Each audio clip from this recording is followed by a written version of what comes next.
How to give a good speech. We are all called upon to make a speech at some point in life, but most of us don't do a very good job. This article gives some suggestions on how to give an effective speech. Number one, so you have to give a speech and you're terrified. You get nervous, you forget what you want to say, you stumble over words, you talk too long, and you bore your audience. Later you think, thank goodness it's over. I'm just no good at public speaking. I hope I never have to do that again. And the number two, cheer up. It doesn't have to be that bad. Here are some simple steps to take the pain out of speech making. First of all, it is important to plan. Do your homework. Find out everything you can about your subject. And at the same time, find out as much as you can about your audience. Who are they? What do they know about your subject? Do they have a common interest? And why are they coming to hear your speak? Put yourself in their shoes as you prepare your speech. Number three, ask yourself the purpose of your speech. What is the occasion? Why are you speaking? Are you introducing another speaker, moderating a discussion, giving a lecture, convincing someone? There are many possible speaking roles and each one has its own special characteristic. Make sure you know into which category you fit. Don't spoil your speech by confusing one speaking role with another. Number four, let us suppose that you have been asked to introduce the main speaker at a conference. First, find out the most important and interesting things about the speaker. Then, summarize this information in a few marks. It is all right to tell a joke or an anecdote if it's in good taste and will not embarrass the speaker. And most important, be brave. Remember, you are not the main speaker. You are introducing the main speaker. Number five, if you are a moderator, you should begin by giving a quick introduction of the people on the panel. After that, you should try to keep the discussion running smoothly and you should try to focus on the connection between speakers. Keep yourself in the background, don't talk too much and don't interrupt the panelists. Be tactful and be considerate. Number six, if you are giving a lecture or explaining an idea, gather as many facts as you can your subject. Spend plenty of time doing your research. Then spend plenty of time organizing your material so that your speech is clear and easy to follow. Use as many examples as possible and use picture, cards, and graphs if they will help you make your points more clearly. Never forget your audience. Don't talk over their heads and don't talk down to them. Treat your audience with respect. They will appreciate your thoughtfulness. If you are trying to sell something, you will need to convince your audience. Do you want them to vote for candidate A? Are you offering them a new improved toothbrush? This kind of speech is usually dramatic, but here too, you must do your research and know your facts. Number 8. When you are making your speech, try to relax, speak slowly and clearly, and look at people in your audience. Use simple vocabulary and expression whenever possible. Pause for a few seconds now and then to give your audience a chance to think about what you have said. Make sure that everyone in the room can hear you. If it is a large room or in auditorium, you will probably have to use a microphone. Number 9. Just remember, be prepared. Know your subject, your audience, and the occasion. Be brave. Say what you have to say and then stop. And be yourself. Let your personality come through so that you make person to person contact with your audience. Number 10. If you follow this simple step, you'll see that you don't have to be afraid of public speaking. In fact, you may find the experience so enjoyable that you volunteer to make more speeches.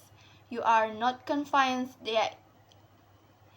You are not confined yet. Give a try and see what happens. Okay, I will give the retelling for the text before.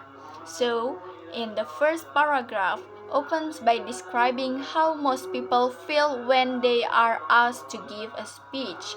Most people feel nervous when asked to speak in public. In Indonesia, this feeling is ever stronger because of our sungkan culture. We feel hesitant to speak in front of older or more respected people. Unlike Western students who are trained in public speaking from an early age, many of us only face this challenge in college. But in Islam, fear is not a weakness.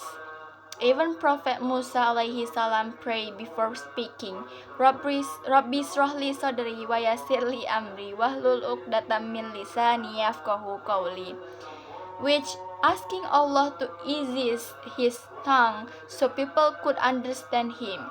This teaches us to this teaches us to respond to fear with prayer and preparation, not avoidance. And then, moving on the second paragraph, the text begins to offer a solution by talking about the importance of preparation and knowing your audience. In Islam, there is a principle: speak according to the level of your audience understanding. Interestingly, Indonesians actually already do this naturally.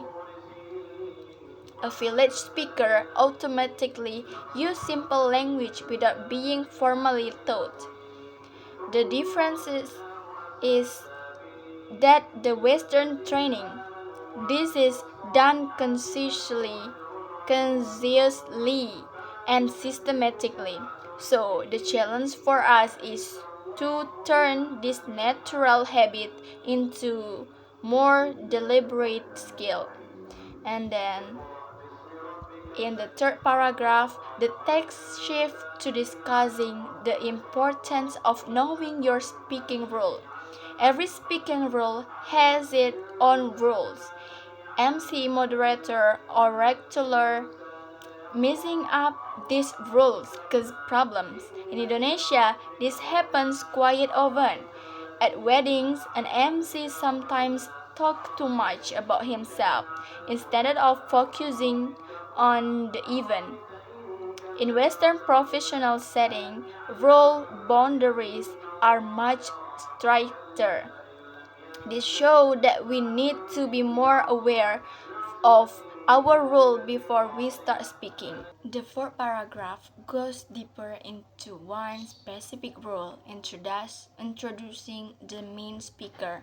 The text advises us to keep it short and focus on the speaker, not ourselves. This reflects the Islamic value of tawadu, humility. But in Indonesia, formal events introductions are often very long, with many honorific titles read out loud. Compared to international conference where introduction lasts only 1 or 2 minutes, hours can take up to 10. Respecting someone is important, but taking too long actually wastes the audience time. And then the fifth paragraph, the text moves on to explain the role of moderator. A moderator should stay in the background, keep the discussion following, and never dominate. This is similar to Indonesian musyawarah culture, when everyone gets a chance to speak. But in reality, Some Indonesian moderators find it hard to stay neutral, especially when they disagree with a speaker. Good moderation requires discipline and self control, something that needs to be practiced, not just understood. And then sixth paragraph that discuss how to give a lecture or explanation effectively. The text says we must gather facts, organize our material, and use visuals. In Islam, disconnect tabayun. Always verify before you speak. Comparing this to Indonesian social media culture today, misinformation spread fast through WhatsApp and viral videos because people share without checking first. A speaker who comes with verified date and clear visual will always be more trusted than one who only relies on rumors. And then the seventh paragraph talks about persuasive speech. Persuasive speech Persuasive speeches can be dramatic but must still be based on fact. In Indonesian politics, we often see the opposite: emotional speeches with title substance. Islam teaches that Prophet Muhammad SAW never manipulated his audience. He persuaded through honest and good character. This reminds us that drama without fact is not persuasion, it is just manipulation. And then the eighth paragraph focus on delivery techniques, how we actually present ourselves when speaking. The text advises us to speak slowly, clearly, maintain eye contact, and pause occasionally. Prophet Muhammad SAW is the best example. He repeated important points up to 3 times and always looked at the person he was speaking to. In Indonesia, many speakers talk too fast and nervous. Western speech coaching like TED talks to strongly emphasize and power of pausing. But in our culture, silence is often seen as losing confidence rather than giving the audience time to think. And then the ninth paragraph summarize everything into 3 main keys: be prepared, be brave, and be yourself. The most memorable speakers are not the most polite one, but those who speak honestly and connect personally with their audience. Finally, in the last paragraph, the text closes with encouragement. It says that public speaking can become enjoyable with practice. In Indonesia, most schools do not train students in public speaking the way Western schools do, through debates and presentation.